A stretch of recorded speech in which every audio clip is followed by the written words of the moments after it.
Este relato que eu vou contar a seguir ocorreu com as minhas 3 amigas de faculdade.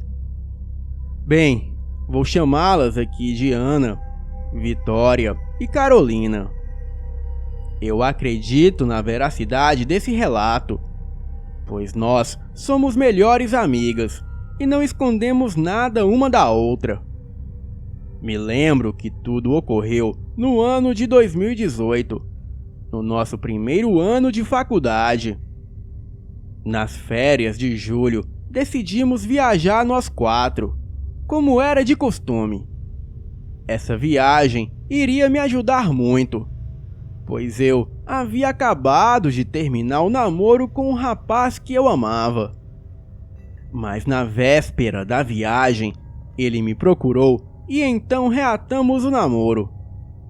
Consequentemente, eu furei a viagem com as minhas amigas, pois ainda precisava resolver uns assuntos pendentes com Carlos, o meu namorado da época. Enfim, a partir daqui, narrarei os fatos da forma que a Ana, a Carolina e a Vitória me contaram. Era mês de inverno. Então, Ana, Carol e Vitória haviam combinado um fim de semana juntas. Elas iam para um hotel na cidade de Borá, no interior paulista. Bem, moramos em Bauru, e de carro era mais ou menos 2h30 de viagem. A Carol tinha um Fiat Uno. Então, fomos todas curtir uma semana inteira naquele pequeno vilarejo de apenas 800 pessoas. Durante o caminho, elas foram surpreendidas por uma forte tempestade. Bem, ainda era cedo, por volta de 6 da noite. Mas a chuva foi tão intensa que tudo escureceu de repente. A Ana não era muito segura de si no volante. Então, no caminho, elas avistaram uma placa, indicando uma pousada. A Ana já estava com medo de dirigir naquela chuva. E foi então que decidiram passar a noite naquela pousada. A pousada não ficava na beira da estrada, mas havia uma pequena placa indicando um desvio. E por muita sorte, elas perceberam a placa e pegaram esse desvio. A estradinha era de terra. E havia também uma velha porteira, mas para a sorte das garotas, estava aberta. Então, elas seguiram por cerca de 5 quilômetros, sem mesmo saber para onde estavam indo, até que chegaram na pousada. Estacionaram o carro na frente da mesma, e quando entraram lá, ficaram arrepiadas, pois a vista era assustadora. A pousada parecia aquele filme de terror, Temos Vaga. Bem, o lugar era grande, mas confesso que aquela casa antiga me dava muito medo. O chão velho de madeira rangia, e a casa tinha um forte cheiro de mofo. Mas mesmo assim, continuamos com a ideia de ficar lá. Um senhor de idade recebeu as garotas, informou o valor da diária, que era R$ 80 adiantado, e se elas quisessem janta e café da manhã, seria mais R$ 60 pelas 3. As garotas pagaram. Então trocaram de roupa, jantaram e foram dormir. E quando tudo já estava arrumado e elas já estavam deitadas, uma senhora com roupas escuras e com o rosto pálido bateu na porta desesperada. Ela disse que era para as meninas saírem dali o mais rápido possível, pois todos que haviam visitado aquela pousada morreram. As meninas ficaram desesperadas e não sabiam mais o que fazer. Mas os minutos foram se passando e elas foram se acalmando. resolveram trancar a porta do quarto e mandar mensagem para a família. Mas o lugar não parecia ter sinal de celular. Por fim, o cansaço as venceram e elas acabaram dormindo. De madrugada, Ana e Vitória acordam com berros. Elas foram chamar a Carol, mas a Carol não estava em sua cama. Pelo que parecia, alguém possuía a chave do quarto, pois mesmo trancado por dentro, a porta foi destrancada por fora. As duas desceram as escadas desesperadas e gritando pela amiga. Mas quando chegaram na sala, elas avistaram uma cena totalmente bizarra.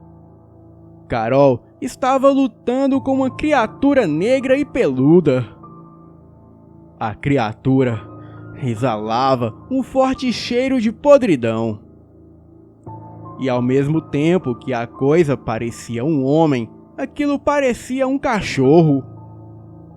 A criatura estava em cima da Carol, tentando abocanhá-la. A Carol tentava se defender usando um abajur como escudo. Muito assustadas, as garotas agiram sem pensar nas consequências e agrediram com violência a criatura que estava atacando a Carol. A Ana cravou a ponta do seu tamanco na cabeça daquele enorme cão, e a fera desmaiou logo em seguida. O lugar estava um pouco escuro. Então, elas aproximaram-se para ver o que era de fato aquela coisa. E qual não foi a surpresa das garotas ao descobrirem que aquela criatura era o senhor que havia recebido elas na pousada mais cedo. Ele estava com a cabeça sangrando e completamente nu. Um detalhe interessante foi que a Vitória notou que saía fumaça do corpo do velho. Sem entender a situação, elas ligaram para a polícia do telefone fixo da recepção.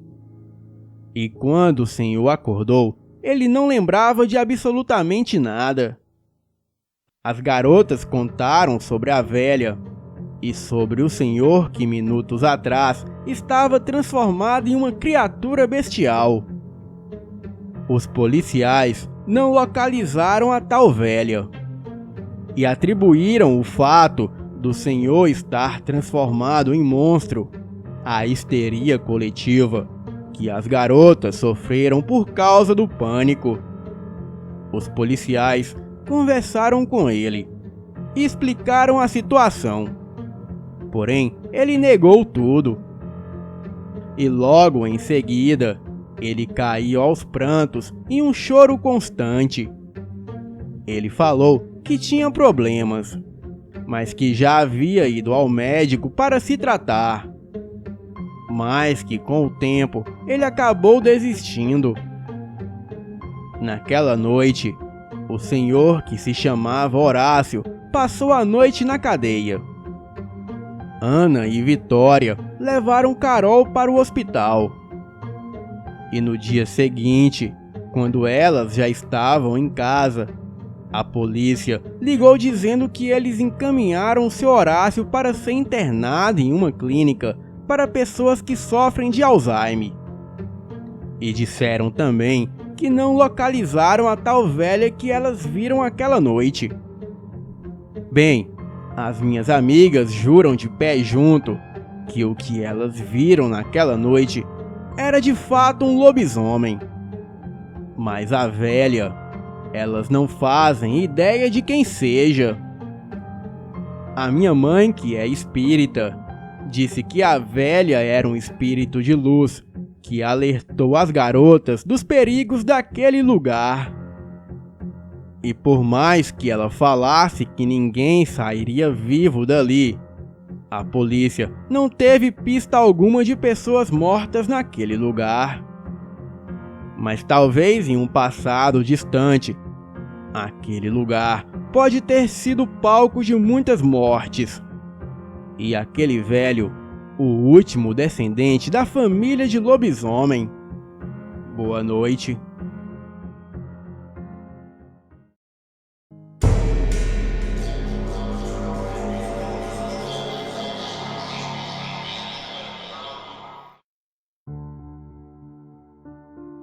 Bem, muitos não acreditam em sonhos, mas aconteceu um fato muito estranho com meu ex-namorado.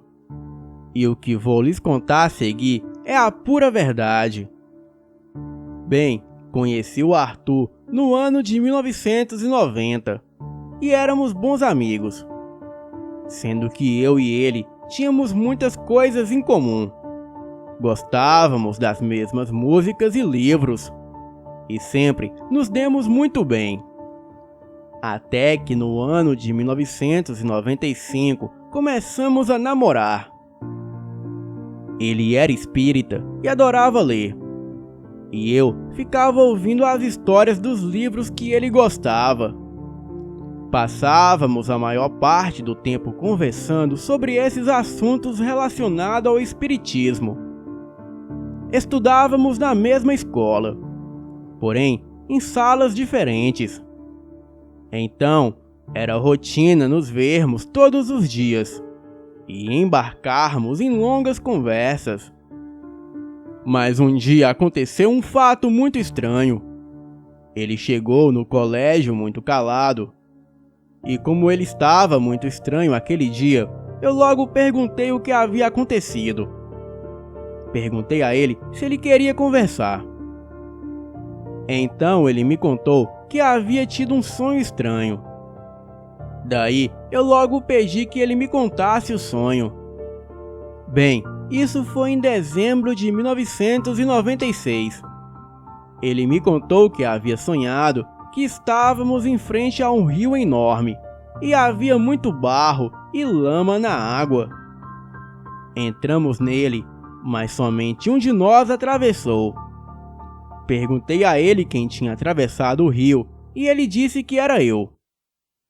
E assim, eu o chamava do outro lado do rio enquanto ele não conseguia se mover, pois o barro o segurava.